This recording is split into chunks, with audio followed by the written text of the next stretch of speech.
Hayi singangena. uSenzo Nene uziphilisa ngokwakha insiza esebenza ngogesi.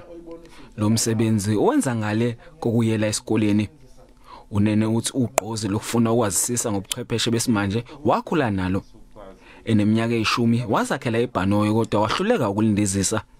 Kuningi okukhona osekwake kwangixaka yabona njengayo iselfone ukusebenza kweselfone isanda kufika ngiseseyingane kodwa yangixaka ngafuna ukwazi ukuthi lento isebenza kanjani ngagubha lokho ngaze ngakuthola ngenxa yokuhlushwa ukufuna ukwazi ukuthi into isebenza kanjani around la ngenxa yesimo semali uNene akawazanga ukuphumelelisa iphupho lakhe lomnjiniyela nesayensi.